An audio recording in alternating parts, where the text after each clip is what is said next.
Ada pertanyaan dari pendengar radio. Saya suka sama seorang wanita, tetapi orang tua saya tidak mengizinkan apabila saya menikah dengan wanita tersebut, padahal wanita tersebut sedang hamil dengan saya. Pertanyaan yang pertama, Ustadz, saya ingin bertaubat, caranya bagaimana? Mohon petunjuknya dan langkah apa yang harus aku pilih. Yang kedua, jika saya tetap menikah, apakah saya termasuk anak yang durhaka?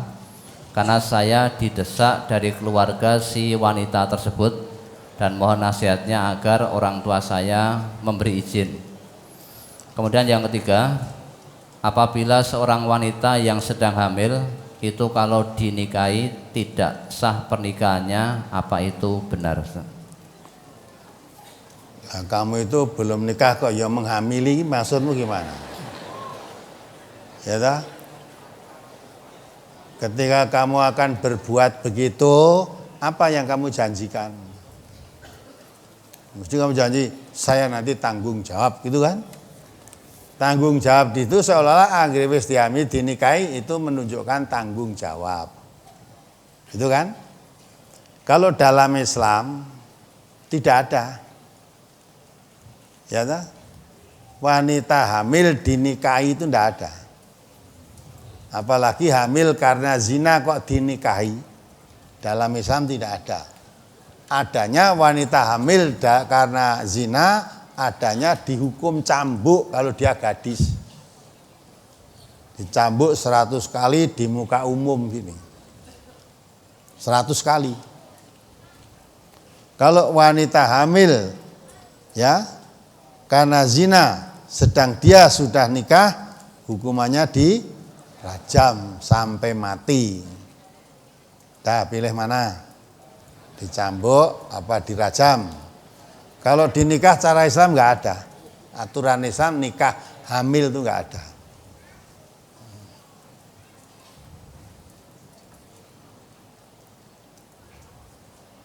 Ya, cara bertobat bagaimana? Maka itu orang itu jangan mudah-mudah berbuat terus baru bertobat. Nah sekarang kamu bingung. Mau nikah orang tuanya nggak boleh. Didesak terus oleh wanita yang kamu hamili atau dari keluarga wanita yang kamu hamili tadi. Orang tuamu tidak boleh, wong sudah hamil. Kamu ngaku orang tua saya ngamili kula kok Pak. Ya, maka itu walaupun yang menghamili kamu, tidak ada nak nikah orang menikahi orang zina. Adanya kamu harus dicambuk, wanitanya harus dicambuk. Baik dipilih itu. Pilih salah satu itu. Nah pilih nikah nggak ada dalam Islam. Aturan Islam tidak ada menikah itu. Orang zina kok malah dihadiahi nikah. Nah, itu, kalau pendapat ada pendapat. Nah, di negeri yang bukan Islam ini ada yang berpendapat kalau wanita yang menghamili tadi yang menikahi boleh. Yang menikahi boleh, tapi bukan berarti setelah dihamili baru dinikahi terus dosane habis, tidak. Dosa tetap dosa. Ya, hukum oleh Allah nanti. Ya, itu. Tetapi kalau wanita hamil tadi yang menikahi karena yang menghamili mau nikah orang tua tidak boleh, akhirnya dinikahkan dengan orang lain, itu tidak sah. Itu dadi anak sopo nanti ya. Nah, nikahnya tidak sah. Itu pendapat, saya katakan itu pendapat, bukan Quran, bukan hadis. Ya. Mengapa pendapat begitu? Di negeri yang bukan diatur secara Islam ini untuk mengambil resiko yang paling kecil. Sebab kalau nanti resikonya laki-laki tadi saya menghamili terus dinikah tidak boleh, nah, seolah-olah dia tidak merasa salah. Oh ya sudah, saya sebenarnya tanggung jawab mau nikah, tapi tidak boleh kok. Ya sudah, saya mau menikahi, tapi tidak boleh dinikah dalam keadaan hamil, tidak boleh. Ya sudah, Terus risikonya apa? Bagi wanita tadi menderita kan. Punya anak belum punya suami. Tapi bagi laki-lakinya bebas. Karena saya mengamili mau nikah ya boleh, enggak boleh saya ya sudah enggak jadi nikah. Terus nanti mengamili wanita lagi. Tak hamil tuntut nikah lagi enggak boleh lagi. Bebas lagi gitu dah. Hamili lagi. Jadi ke sana timur ngetengi wong. Tukang ngeteng-ngeteng aja udah. Tapi enggak boleh dinikahi. Kan bukan salah saya wong saya nikah enggak boleh gitu loh. Nah, maka untuk mengambil risiko yang lebih kecil daripada semuanya itu, ya boleh. Kalau yang nikahi yang menghamili boleh. Untuk wanitanya biar tidak terlalu sengsara di dunia ini. Kalau wanita hamil terus tidak dinikahi, nanti susah. Kalau hamil itu walaupun ketika zina itu sembunyi-sembunyi, delik ranek wong ruh. Wong delik neng petengan. Ya. Tapi kalau wanita itu zina akhirnya hamil, anak yang dikandungan itu yang memberitahu kepada masyarakat umum. Memberitahu. Anaknya makin gede, orang makin tahu. Loh, caki dong, tahu kurung nikah kok wetenge gede. Nah apa? Lah, tahu tuh. Hamil mau dibatin tak? Oh hamil.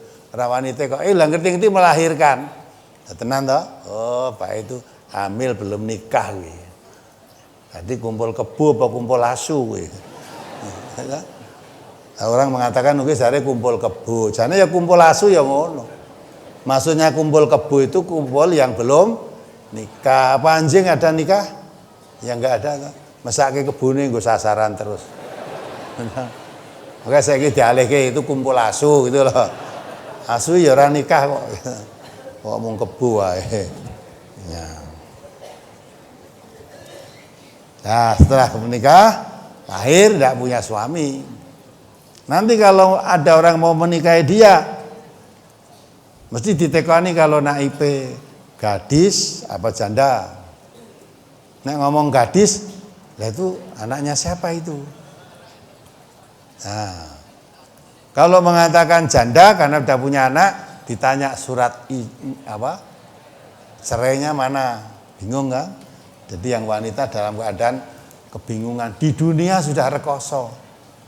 Arep ngaku anake ya, wong rung tau nikah.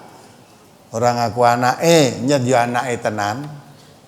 Nah, akhirnya laki-laki yang menikahi tadi, kamu tidak punya surat cerai, tapi kamu sudah punya anak, berarti kamu zina ya. Anak zina itu ya. Nah, kan nilainya jadi turun.